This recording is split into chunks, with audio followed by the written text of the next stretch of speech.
Você acha que conhece Pocahontas? Desde muito cedo, fomos apresentados a uma versão específica de sua história. Uma versão limpa, simples, quase reconfortante. Aprendemos que ela teria sido uma jovem indígena que se apaixonou por um explorador europeu, protagonizando um encontro improvável entre dois mundos opostos. Essa narrativa foi repetida tantas vezes que passou a parecer incontestável. Livros didáticos, filmes, ilustrações infantis e grandes produções cinematográficas ajudaram a consolidar essa imagem romântica, moldando o imaginário coletivo de gerações inteiras ao redor do mundo. Quando uma história é contada sempre da mesma forma, ela deixa de ser questionada. Ela se cristaliza, transforma-se em verdade absoluta, ou, pelo menos, na única verdade que nos permitem enxergar. Mas a história raramente é neutra. Ela é escrita por quem vence, por quem sobrevive para contar, por quem detém poder suficiente para decidir o que será lembrado, e o que pode ser convenientemente esquecido. A narrativa popular sobre Pocahontas não surgiu por acaso. Ela foi construída, lapidada e transmitida ao longo do tempo para cumprir uma função muito clara: tornar a colonização mais aceitável, mais humana, quase poética. Um conto que transforma a invasão em encontro cultural, que converte dominação em convivência, que suaviza a violência e silencia o trauma. Mas antes de ser símbolo, antes de ser personagem, antes de ser mito, ela foi uma pessoa real.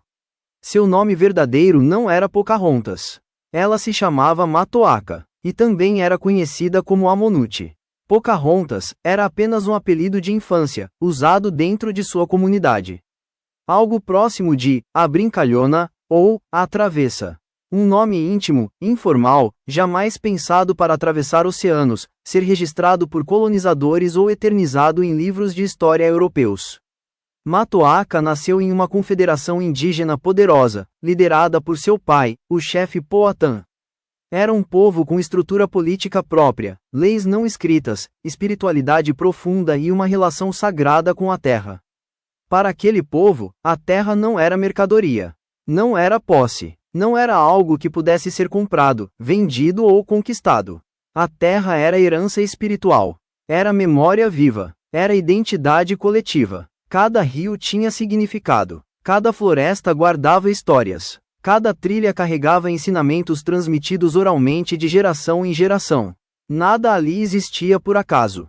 Quando os primeiros navios ingleses surgiram no horizonte, ninguém poderia prever o impacto devastador que aquele encontro traria. Para os europeus, aquelas terras representavam expansão, lucro e poder político. Uma promessa de riqueza em um mundo que competia ferozmente por territórios. Para os povos indígenas, era apenas o lar. O lugar onde sempre viveram. Onde enterravam seus ancestrais. Onde criavam seus filhos. O encontro entre esses dois mundos nunca foi equilibrado. De um lado, homens armados, doenças desconhecidas, fome e ambição. Do outro, comunidades que tentavam compreender quem eram aqueles estrangeiros e quais eram suas reais intenções. Com o passar do tempo, os registros escritos começaram a circular, mas quase todos vinham de uma única perspectiva: a dos colonizadores. Nesses relatos, eles se apresentavam como heróis corajosos enfrentando um território descrito como hostil, selvagem e perigoso. Já os povos indígenas apareciam como obstáculos ao progresso, ou como figuras exóticas, úteis apenas quando serviam aos interesses europeus. É exatamente nesse ponto que Pocahontas se torna uma figura conveniente. Ela passa a ser retratada como uma ponte entre culturas. Um símbolo de conciliação. Uma prova de que a colonização poderia ser pacífica, consensual, quase desejada. Mas existe um detalhe essencial que quase sempre é omitido. Quando esses acontecimentos ocorreram, Matoaka tinha entre 10 e 12 anos de idade. Ela não era uma mulher adulta. Não era uma líder política. Não tinha autonomia para decisões diplomáticas ou alianças estratégicas. Ela era uma criança. Uma menina indígena inserida em um sistema social complexo, cercada por líderes tribais, interesses coloniais e decisões que nunca estiveram em suas mãos. A romantização dessa história apagou fatos profundamente desconfortáveis. Apagou o uso da imagem de uma criança para legitimar relações de poder. Apagou a instrumentalização de uma menina real como símbolo político. Apagou o desequilíbrio brutal entre colonizadores armados e povos originários em desvantagem extrema. A versão doce dessa história sobreviveu porque era útil. Porque ajudava a justificar a expansão colonial. Porque tornava a violência mais fácil de engolir. Porque transformava a conquista em narrativa de amor. Mas toda história simples demais costuma esconder algo. Ao longo deste documentário, vamos desmontar esse mito camada por camada. Vamos separar propaganda de realidade. Vamos questionar o que foi contado, e, principalmente, o que foi silenciado. Porque compreender quem foi Pocahontas de verdade não é apenas revisitar o passado. É entender como narrativas são usadas para moldar mentalidades. Como histórias justificam ações. Como vozes inteiras podem ser apagadas quando não servem aos vencedores. Esta não é uma história sobre um romance impossível. É uma história sobre poder, sobre colonização, sobre apagamento cultural. E tudo começa quando alguém decide contar a história da forma mais conveniente, e repeti-la até que pareça verdade. A história que conhecemos costuma pular rápido demais para o final feliz. Mas antes disso, houve um momento decisivo. Um ponto de ruptura que mudou tudo. Depois do primeiro contato entre ingleses e a Confederação Powhatan, a convivência passou longe da harmonia que os livros descrevem. Havia tensão constante, disputas por alimento, conflitos armados e desconfiança mútua. Os colonizadores precisavam sobreviver, precisavam de comida, precisavam de controle, e foi nesse contexto que uma decisão estratégica foi tomada. Matoaka foi capturada, não como parte de um romance, não como um gesto de boa vontade, mas como moeda política. Ela foi sequestrada por colonos ingleses e mantida em cativeiro por meses. Separada de sua família, de sua língua, de sua cultura e de tudo o que conhecia como lar. Esse detalhe raramente aparece nas versões romantizadas da história. Durante o período em que esteve presa, Matoaka foi usada como instrumento de negociação. Os ingleses exigiam concessões do chefe Powhatan, alimentos, territórios, submissão. O sequestro de uma criança indígena tornou-se ferramenta diplomática. Enquanto isso, os registros escritos continuavam sendo produzidos, sempre do mesmo lado. Nos relatos europeus, esse episódio era descrito como proteção, acolhimento, ou até mesmo educação. Mas não há romantização possível quando falamos de privação de liberdade. Durante o cativeiro, Matoaka passou por um processo de conversão religiosa forçada. Foi batizada com um novo nome cristão, Rebeca. O apagamento começava ali. Trocar o nome não era apenas um gesto simbólico. Era uma tentativa de reconstruir sua identidade segundo valores europeus. De moldá-la para caber em uma narrativa aceitável aos olhos da Inglaterra. Ela aprendeu inglês. Foi instruída nos costumes europeus. Foi afastada deliberadamente de sua cultura de origem. Nada disso foi escolha. Esse processo tinha um objetivo claro: transformar Matoaka em prova viva de que os povos indígenas poderiam ser civilizados. E, mais uma vez, a história foi contada como se isso fosse um privilégio. Pouco tempo depois, surge outro personagem central nessa narrativa, John Rolfe. Um colono inglês, viúvo, envolvido na produção de tabaco, a base econômica da colônia. O casamento entre Matoaka e Rolfe foi apresentado como símbolo de paz entre dois povos. Um gesto de união, um desfecho conciliador. Mas, quando analisamos o contexto, a pergunta inevitável surge: que tipo de consentimento é possível quando alguém foi sequestrado, convertido à força e isolado de tudo o que conhecia? Matoaka tinha cerca de 17 anos quando o casamento ocorreu. Carregava anos de cativeiro, ruptura cultural e pressão política. Ainda assim, essa união foi celebrada como vitória moral da colonização. A partir desse momento, a figura de Pocahontas passou a ser usada de forma ainda mais intensa como propaganda. Ela não era mais apenas uma intermediária cultural. Ela se tornou um símbolo cuidadosamente construído. Pouco depois do casamento, Matoaka foi levada para a Inglaterra. Não como convidada comum, mas como prova viva do sucesso do projeto colonial. Sua presença em solo europeu tinha função política. Ela foi apresentada à elite inglesa, exibida em eventos públicos e usada para atrair investidores para a colônia da Virgínia. Uma mulher indígena, vestida à moda europeia, convertida ao cristianismo, casada com um inglês. A mensagem era clara. A colonização funcionava. Mas, longe das cerimônias e dos salões aristocráticos, o custo humano dessa narrativa era invisível. Matoaka estava longe de casa.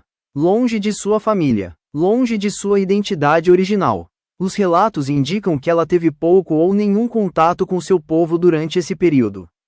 Era uma peça em um jogo muito maior do que ela. E então, de forma abrupta, sua história chega ao fim. Em 1617, ainda muito jovem, Matoaka adoeceu gravemente e morreu na Inglaterra. As causas exatas nunca foram totalmente esclarecidas. Ela tinha cerca de 21 anos. Não voltou para casa. Não reencontrou plenamente sua família. Não teve a chance de contar sua própria versão da história. O mito, no entanto, sobreviveu.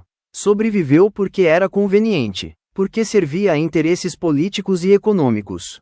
Porque transformava a violência em narrativa de sucesso. Ao longo do tempo, a figura real foi sendo cada vez mais apagada. No lugar dela, nasceu uma personagem. Uma personagem que canta sobre amor. Que escolhe o colonizador. Que simboliza conciliação voluntária. Mas essa personagem não existiu. O que existiu foi uma jovem indígena usada como ferramenta de poder em um processo de dominação. Entender isso muda tudo. Muda a forma como enxergamos a colonização. Muda a forma como interpretamos os registros históricos. E, principalmente, muda a forma como ouvimos as vozes que foram silenciadas. Porque, quando uma história é contada apenas pelos vencedores, até o sofrimento pode ser transformado em espetáculo. A morte de Matoaka poderia ter encerrado sua história. Mas, na prática, foi ali que tudo começou. Sem a presença dela para contestar, explicar ou corrigir, sua imagem passou a ser moldada livremente. E como acontece com frequência, quem controla a narrativa controla o significado. Nos anos seguintes, os registros sobre Pocahontas passaram a circular cada vez mais distantes da realidade. Relatos escritos por colonizadores foram reinterpretados, adaptados e suavizados para atender às necessidades do momento. A jovem indígena sequestrada deu lugar a uma figura simbólica. Uma personagem útil. Útil para justificar a colonização. Útil para apresentar a expansão europeia como um processo inevitável, e até benéfico. Útil para convencer o mundo de que a violência havia sido exceção, não regra. Com o passar das décadas, a história foi sendo recontada, sempre com menos conflito e mais romance. Sempre com menos coerção e mais escolha. Sempre com menos dor e mais conciliação. O mito cresceu. No século XIX, em um contexto de construção da identidade nacional dos Estados Unidos, Pocahontas passou a ocupar um lugar ainda mais simbólico. Ela se tornou a boa indígena.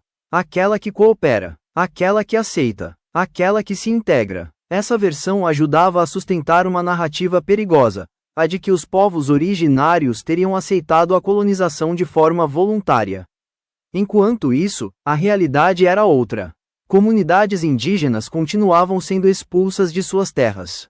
Tratados eram quebrados. Culturas inteiras eram desmanteladas. Mas o mito oferecia conforto. Ele permitia olhar para o passado sem culpa. Permitia celebrar a expansão sem encarar suas consequências. Permitia contar uma história bonita, mesmo que falsa. No século XX, essa narrativa ganhou uma nova força com o avanço do cinema e da indústria do entretenimento. A história de Pocahontas foi adaptada, reimaginada e popularizada em escala global. A personagem passou a cantar sobre liberdade, amor e escolhas pessoais. Passou a ser retratada como mulher adulta, independente, romântica. Passou a protagonizar um enredo onde a colonização era apenas pano de fundo. Mas cada uma dessas escolhas narrativas afastava ainda mais o público da pessoa real. Porque Matoaka nunca teve liberdade de escolha. Nunca teve controle sobre sua própria história. Nunca teve a chance de dizer quem realmente era. O problema do mito não é apenas a imprecisão histórica. É o que ele normaliza. Quando romantizamos Pocahontas, romantizamos a colonização. Quando transformamos sequestro em romance, suavizamos a violência. Quando apagamos a infância dela, apagamos a gravidade do que aconteceu. E isso não afeta apenas o passado. Essas narrativas moldam o presente. Influenciam como sociedades enxergam povos indígenas hoje. Reforçam estereótipos. Justificam desigualdades. Ao longo do tempo, vozes indígenas tentaram corrigir essa história. Historiadores, ativistas e descendentes passaram a questionar publicamente o mito. Mas desmontar uma narrativa confortável nunca é fácil. Porque o mito não sobrevive apenas por ignorância.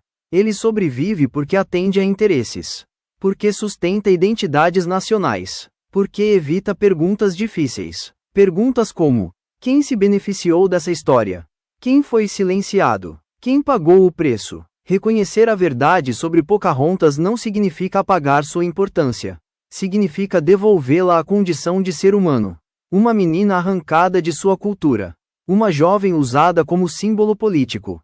Uma mulher que morreu longe de casa, sem jamais controlar sua própria narrativa. Ao contar essa história de forma honesta, algo muda. Ela deixa de ser um conto reconfortante. E passa a ser um alerta. Um alerta sobre como histórias são construídas. Sobre como mitos substituem pessoas. Sobre como a repetição pode transformar propaganda em verdade. E talvez a pergunta mais importante não seja quem foi Pocahontas. Mas por que preferimos a versão que nos contaram, em vez da verdade que nos desafia? Quando tentamos reconstruir a vida de Pocahontas, esbarramos em um problema fundamental. Quase tudo o que sabemos sobre ela foi escrito por quem a dominou. Os registros mais citados vêm de homens europeus, colonizadores, missionários e líderes políticos ligados diretamente ao projeto de expansão inglesa. Eles escreviam para justificar decisões, garantir financiamentos e construir uma imagem aceitável da colonização para o público europeu. Esses textos não eram diários íntimos.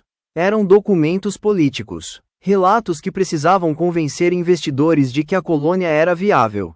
Que precisavam mostrar ao rei que o empreendimento tinha valor. Que precisavam apresentar os povos indígenas como obstáculos superáveis, ou aliados convenientes. Nesse contexto, a verdade nunca foi prioridade. A história passou a ser filtrada por interesses muito claros. O que ameaçava a legitimidade do projeto colonial era suavizado. O que reforçava a ideia de sucesso era amplificado. E Pocahontas se encaixava perfeitamente nessa engrenagem. Uma jovem indígena convertida ao cristianismo, falando inglês, casada com um colono. Ela se tornava a prova viva de que o novo mundo podia ser domesticado. Mas há algo ainda mais grave nesse processo: a ausência quase total da voz indígena. Os povos originários da região não deixaram registros escritos nos moldes europeus. Sua história era transmitida oralmente, por meio de cantos, narrativas e memória coletiva. Quando os colonizadores passaram a dominar o território, passaram também a dominar o arquivo. Quem escreve decide o que entra para os livros. Quem escreve decide o que vira documento. Quem escreve decide o que será considerado história. Tudo o que não era escrito em papel, segundo padrões europeus, passou a ser tratado como irrelevante, ou simplesmente ignorado.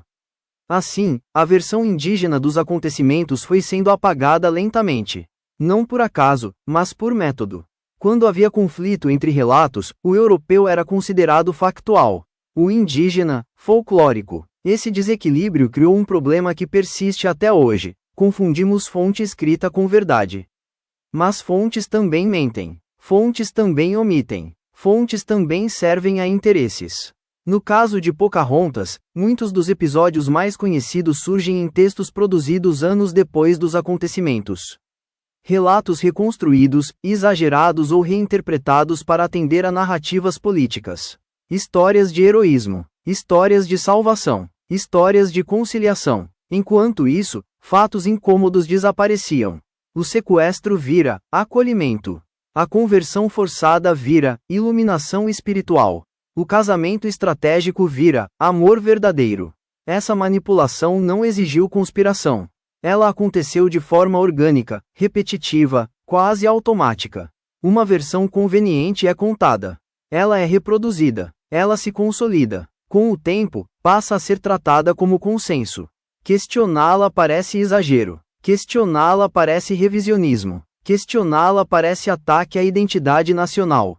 E é exatamente por isso que essas histórias sobrevivem. Porque não são apenas sobre o passado. são sobre quem somos hoje.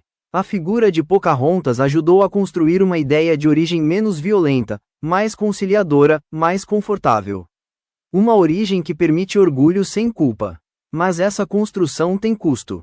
Quando aceitamos uma narrativa incompleta, aceitamos também o apagamento que ela produz. Apagamos não apenas uma pessoa, mas povos inteiros.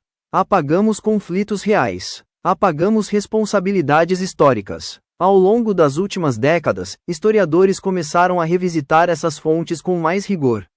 Compararam relatos, identificaram contradições, expuseram silêncios, e o que emergiu foi uma história muito mais dura, e muito mais humana. Uma história de assimetria de poder, de dominação cultural, de uso estratégico da narrativa.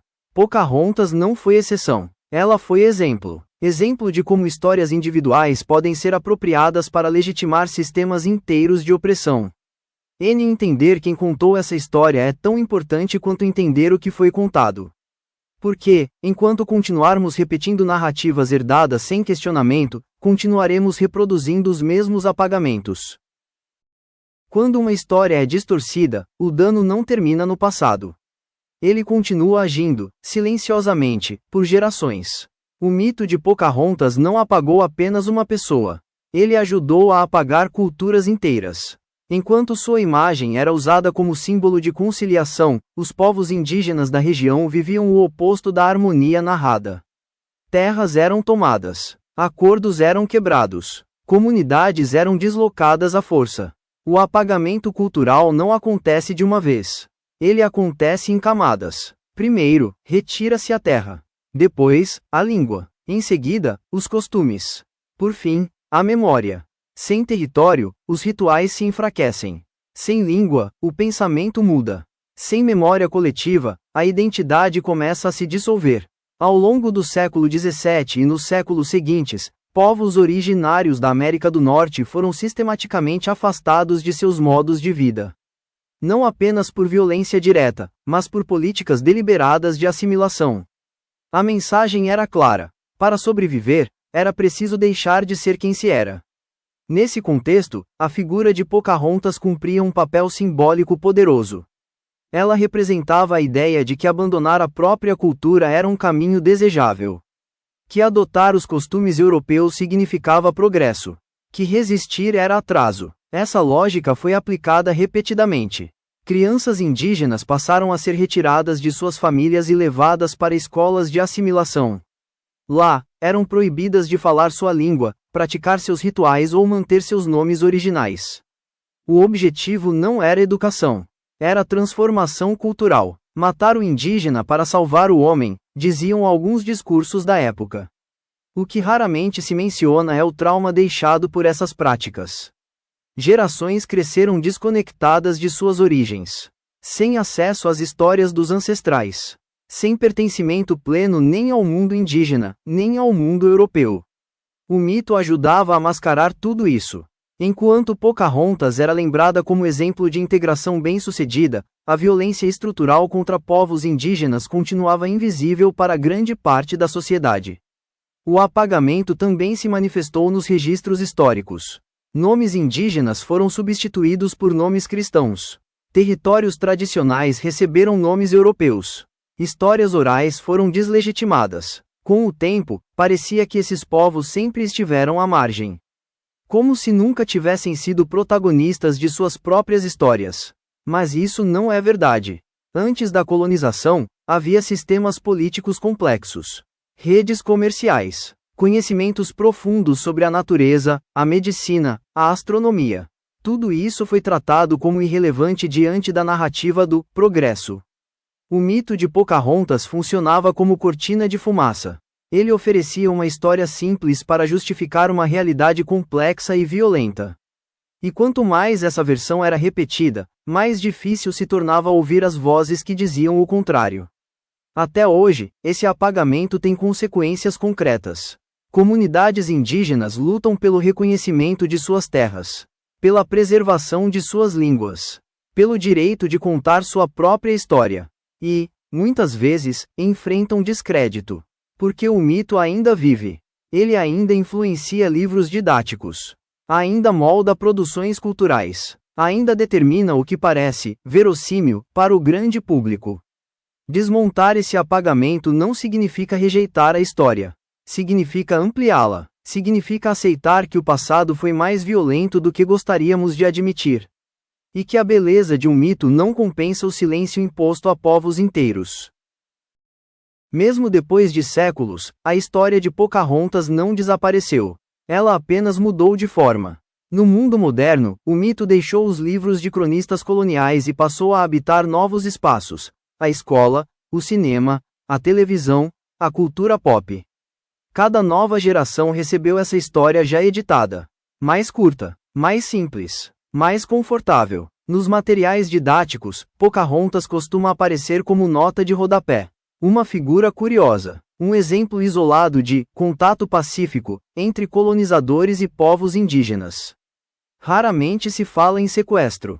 Raramente se fala em coerção. Raramente se fala em infância roubada. O foco permanece no que é fácil de ensinar e fácil de aceitar. No cinema, a transformação foi ainda mais profunda.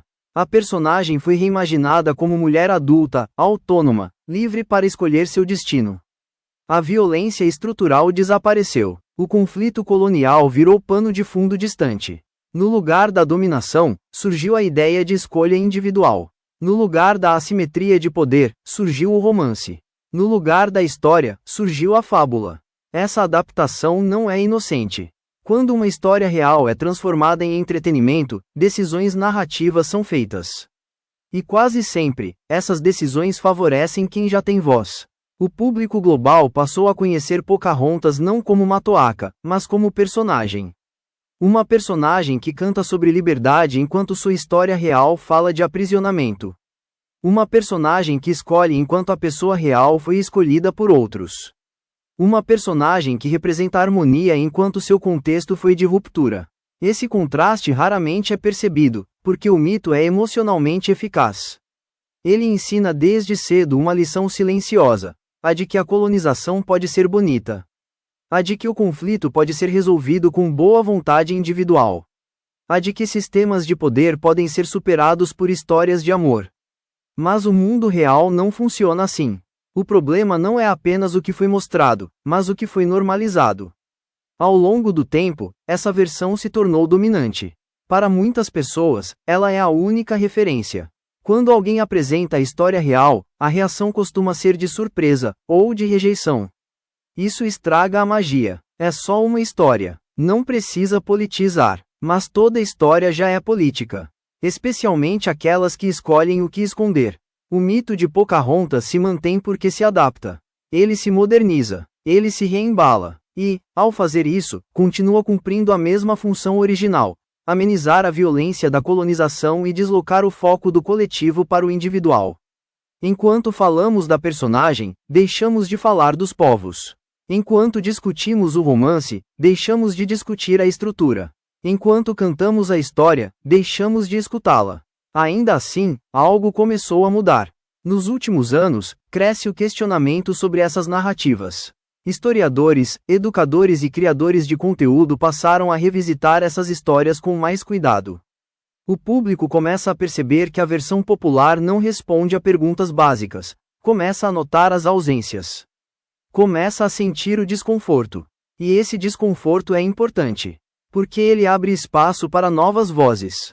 Para novas formas de contar. Para histórias que não cabem em finais felizes simplificados. O mito moderno de Pocahontas revela mais sobre quem o consome do que sobre quem ela foi. Ele reflete o desejo de um passado menos violento, menos culpado, menos complexo. Mas a história não precisa ser confortável para ser necessária. Quando uma história é substituída por um mito, algo sempre se perde. Mas, no caso de Pocahontas, o que foi perdido não foi apenas precisão histórica. Foi humanidade. Ao longo dos séculos, sua imagem passou a circular em pinturas, gravuras, livros e materiais educativos. Mas há um detalhe que raramente é explicado ao público: nenhuma dessas imagens é original. Não existe um retrato feito por ela. Não existe uma imagem criada a partir de sua própria identidade cultural. O que vemos são interpretações, quase sempre europeias, produzidas anos depois, com objetivos muito específicos. Essas imagens não buscavam fidelidade. Buscavam narrativa. Traços foram suavizados. Vestimentas foram adaptadas. Expressões foram moldadas para parecerem familiares ao olhar europeu. O rosto que aprendemos a reconhecer não é um registro. É uma ideia. Uma ideia criada para comunicar algo. Aceitação, docilidade, conversão, sucesso colonial. Ao transformar uma pessoa real em imagem simbólica, algo fundamental se perde. A complexidade. Matoaka deixa de ser uma menina indígena inserida em um mundo próprio e passa a ser um conceito visual. Um rosto que representa aquilo que a colonização queria provar, não aquilo que ela foi. Esse processo não aconteceu apenas com ela. Povos inteiros tiveram suas identidades reduzidas a estereótipos visuais. Roupas padronizadas, pinturas genéricas, cenas idealizadas. A diversidade cultural foi achatada em imagens fáceis de reconhecer e fáceis de consumir. O problema dessas representações não está apenas no passado. Ele continua no presente. Quando imagens simbólicas se repetem por gerações, elas passam a substituir a realidade. O público começa a acreditar que aquilo é o normal, que aquilo é o verdadeiro. E tudo o que foge desse padrão passa a parecer errado, exagerado ou inventado. No caso de Pocahontas, isso significou o apagamento de sua infância. De sua língua original, de sua espiritualidade, de sua relação com o próprio povo. Ela se tornou reconhecível, mas irreconhecível ao mesmo tempo. Reconhecemos o nome, reconhecemos o rosto simbólico, mas não reconhecemos a pessoa. O que também se perdeu foi a oportunidade de ouvir. Sem registros escritos por ela, sem imagens criadas por ela, sem controle sobre sua própria narrativa, Matoaka foi silenciada 2 vezes, primeiro em vida, depois na memória. E esse silêncio não é neutro. Ele reforça a ideia de que algumas histórias merecem ser contadas, e outras apenas reinterpretadas. De que alguns povos produzem história, enquanto outros apenas inspiram histórias. Quando aceitamos imagens e narrativas sem questionar sua origem, participamos desse apagamento. Mesmo sem intenção. Por isso, questionar essas representações não é detalhe acadêmico. É um ato de responsabilidade histórica. É reconhecer que o que nos foi mostrado é uma construção. Que aquilo que parece antigo nem sempre é autêntico. Que muitas vezes confundimos repetição com verdade. Recuperar o que foi perdido não significa reconstruir um rosto exato, isso talvez nunca seja possível. Mas significa recuperar contexto, recuperar voz. Recuperar dignidade significa lembrar que, por trás de cada imagem idealizada, existiu uma pessoa real. Com medo, com conflitos, com uma vida interrompida cedo demais. E talvez a maior perda tenha sido essa: a chance de que Matoaka fosse lembrada como quem ela foi, e não como quem precisavam que ela fosse. Durante muito tempo, a história de Pocahontas pareceu definitiva. Um mito repetido tantas vezes que se tornava difícil imaginar outra versão. Mas nenhuma narrativa permanece intocável para sempre. Com o avanço dos estudos históricos, antropológicos e culturais, pesquisadores começaram a revisitar documentos antigos com um novo olhar. Um olhar menos interessado em justificar o passado e mais comprometido em compreendê-lo. Textos antes tratados como neutros passaram a ser questionados. Contradições vieram à tona. Silêncios começaram a incomodar. Ao mesmo tempo, algo ainda mais importante aconteceu. Vozes indígenas começaram a ser ouvidas. Descendentes dos povos originários passaram a reivindicar o direito de contar suas próprias histórias. Não como personagens secundários, mas como protagonistas. Essas vozes trouxeram algo que os registros coloniais nunca ofereceram: contexto humano. A história deixou de ser apenas uma sequência de eventos e passou a ser entendida como experiência vivida. Com dor, com perda, com resistência. No caso de Pocahontas, isso significou recolocar Matoaka no centro da narrativa. Não como símbolo, mas como pessoa. Uma criança indígena inserida em um jogo de poder que não criou. Uma jovem submetida a decisões políticas travestidas de escolhas pessoais. Uma mulher que morreu cedo demais, longe de casa, sem jamais controlar a própria história. Essa recuperação da verdade não acontece de forma espetacular. Ela é lenta. fragmentada, muitas vezes desconfortável, porque exige abandonar versões convenientes. Exige aceitar que o passado não foi gentil, que a colonização não foi um encontro equilibrado, que a história ensinada por gerações omitiu mais do que revelou. Mas esse processo de revisão tem um valor profundo. Ele devolve complexidade ao passado e dignidade às pessoas que dele fizeram parte. Museus começaram a rever exposições. Educadores passaram a questionar materiais didáticos. Criadores de conteúdo passaram a abordar essas histórias com mais responsabilidade. Nada disso apaga o dano já causado, mas abre espaço para algo novo: consciência. A consciência de que histórias não são neutras, de que imagens não são inocentes, de que narrativas moldam a forma como sociedades inteiras enxergam o mundo. Recuperar a verdade sobre Pocahontas não significa destruir memórias afetivas. Significa amadurecê-las. Significa entender que podemos admirar uma história, e ainda assim reconhecer suas falhas. Que podemos gostar de um mito, sem aceitá-lo como verdade histórica. Essa mudança de olhar também revela algo maior. Ela mostra que muitas outras histórias foram contadas da mesma forma. Simplificadas, romantizadas, despolitizadas. E, ao perceber isso, começamos a fazer perguntas diferentes. Quem mais teve sua história moldada por outros? Quem mais foi transformado em símbolo para justificar violência? Quem mais ainda espera para ser ouvido? A verdade recuperada não é confortável, mas ela é necessária, porque só quando reconhecemos o que foi silenciado podemos escolher não repetir o silêncio. Depois de tudo o que foi dito, talvez reste uma sensação incômoda. E ela é legítima, porque a verdade raramente conforta. Ela provoca, ela desloca, ela obriga a repensar certezas que pareciam sólidas. A história de Pocahontas não é apenas sobre o passado. Ela é sobre como escolhemos lembrar. Durante séculos, repetimos uma versão conveniente. Uma versão que transformou violência em romance. Que trocou coerção por escolha. Que substituiu uma pessoa real por um símbolo fácil de consumir. E fizemos isso, muitas vezes, sem questionar. Mas toda vez que repetimos uma história sem perguntar quem a contou, participamos de sua manutenção. Toda vez que aceitamos uma imagem sem perguntar sua origem, reforçamos o apagamento que ela carrega. Isso não significa culpa individual.